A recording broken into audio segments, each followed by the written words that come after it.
טוב, אימא שלי תמיד הייתה מספרת שהייתי קטנה והייתה לי כזאת תאווה לצייר, לא היה נייר בתקופת הצנע, היא הייתה נותנת לי פשוט את התעודות שלה כדי שאני אצייר בצד השני. ובשלב יותר מאוחר היא אפשרה לי אפילו לצייר על הקירות. זה ציור שאימא שלי ציירה. אצלנו זה עובר בגנים. סבא שלי צייר, אימא ציירה, דוד שלי צייר. הציור הראשון שלי שציירתי בשמן, ציור שנשמע מגיל 13. בשלב מאוד מוקדם ישבתי וציירתי עם אנשים מבוגרים בחוגים לציור. בתיכון למדתי בויצו בחיפה, שזה בית ספר מקצועי. ההתמחות שלי הייתה בתפירה, אני תופרת מקצועית. ברבות השנים תפרתי שמלות ושמלות קלה וחליפות במיוחד לנשות כוכב יאיר. בשנות ה-60 הייתה בגליל יוזמה והחליטו בתל חי להקים בית ספר לאומנויות. ואני הצטרפתי לתלמידים, ובשלב יותר מאוחר, בערך בתחילת שנות ה-70, הקמנו בית ספר לציור, ושם לימדתי 7 שנים. במהלך השנים ציירתי, זאת אומרת, מה שאופייני יותר לציור זה מה שאתם רואים פה, זה עמק החולה, וכאן ניסיון של גישה קצת יותר אולי מופשטת, אולי חופשית. סך הכל ציירתי תמיד את השדות ואת כל מה שנעשה מסביב, כי חיינו בטבע. זה הסטודיו שלי בגונן. במהלך 23 שנים שחיינו שם, החלפתי איזה 7 פעמים סטודיואים.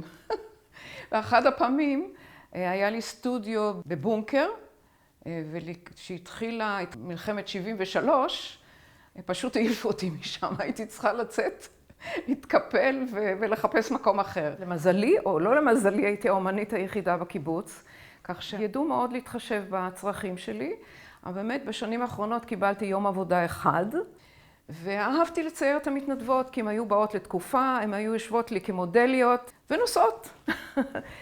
במהלך השנים השתתפתי בהרבה תערוכות יחיד ותערוכות קבוצתיות, ובין השאר גם רשמתי הרבה מאוד, אם זה רישומי הכנה, או אפילו אחת מהתערוכות הייתה רק תערוכת רישום.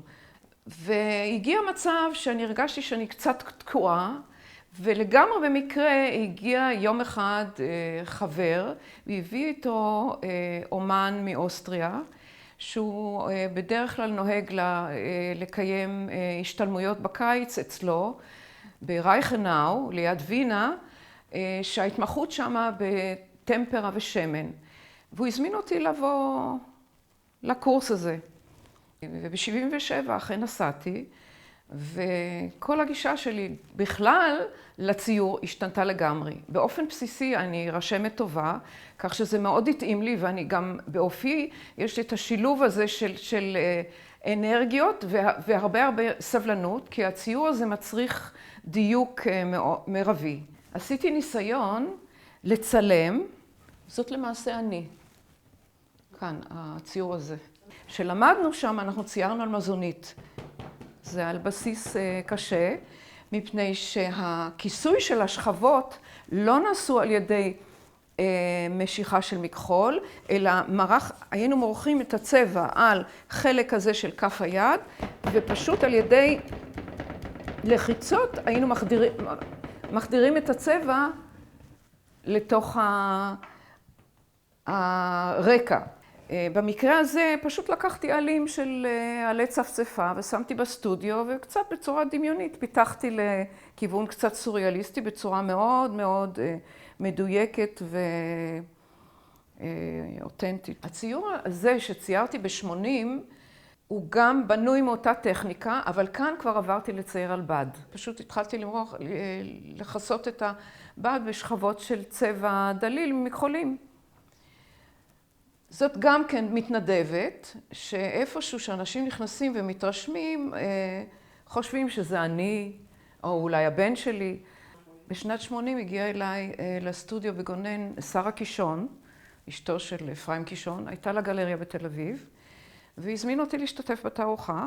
כשהגענו לתל אביב עם האוטו מלא ציורים, הייתה בהלם, כי הבאתי לציורים עם גדרות ועם גבול, וציורים קשים. היא נבהלה, והיא אשת עסקים, היא רצתה למכור. אבל אנשים לא נרתעו מלקנות גדרות וגבול, ובאמת כמעט כל התערוכה נמכרה באותה תקופה.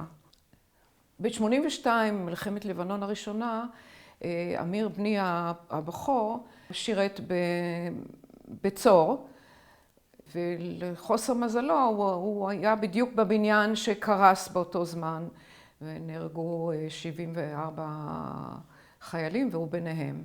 הציור הזה, זה היה ציור האחרון שאמיר ראה למעשה, והוא לא היה גמור. ולאחר האסון, הציור הזה בעצם החזיר אותי בחזרה לאנרגיות שהיו לי קודם, וסיימתי אותו, והרגשתי שאני מסיימת אותו עבור אמיר. בשנת 83 היא התארגנה בתל חי, במסגרת של הבית ספר לאומנויות. הם קראו לזה אז אירוע אומנות בינלאומי. אמנון ברזל, שהיה אז האוצר של אותה תערוכה בינלאומית, רצה שאני אשתתף. באותה תקופה אני חיפשתי אבן שתהיה המצבה של אמיר. לקחנו אבן בזלת מאוד גדולה, אי אפשר כל כך להתרשם, אבל היא בערך הייתה אבן של איזה 1.5 מטר, ושמתי אותה על קש. היא יצרה כאן בעצם תחושות מנוגדות. מצד אחד האבן המאוד כבדה על הקש, ומצד שני היא נראתה באיזשהו שלב כעין ביצה מוגנת בתוך כן. ובגלל שאני באופי בן אדם מאוד אופטימי, הנוף והמבט הוא בכל זאת החוצה. עבודה נוספת שקשורה לאותה תקופה זה מה שאתם רואים כאן.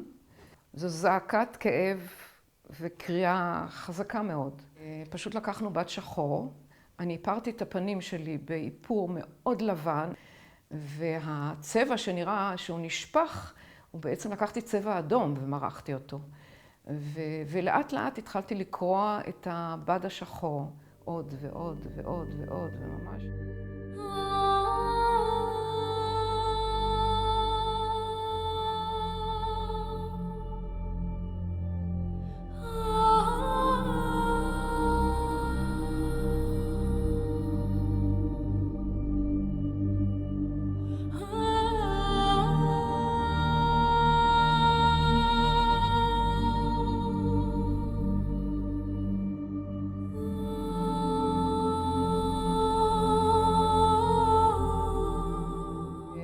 ב-84 יצאנו לשליחות לארצות הברית.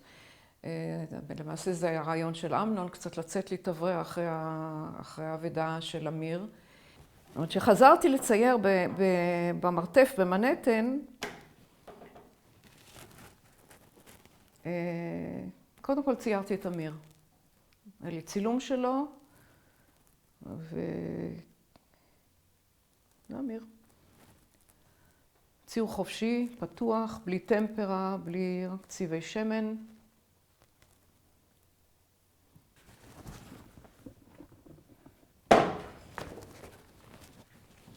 תתארו לעצמכם שזה ציור שציירתי במרתף של ניו יורק.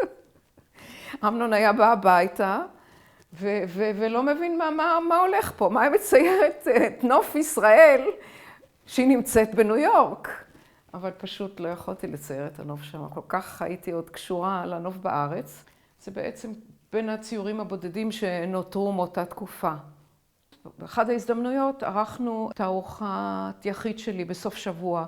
כמעט כל הציורים נמכרו. היה שם ציור אחד מאוד מאוד גדול, וסיפרתי לאוצרת שהאוצרת של ה-Jewish Museum תשמח לקבל ציור שלי. היא עניינה שם התורם כאן הציור. והיום יש לי ציור גדול ב-Jewish Museum במנהטן. 92 היה לנו שוב איזה אסון משפחתי, ואחי נפטר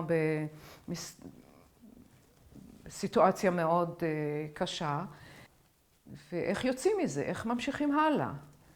יום אחד קיבלתי טלפון מבן אדם שאני לא מכירה, והוא הציג את עצמו בתור בעל בית דפוס.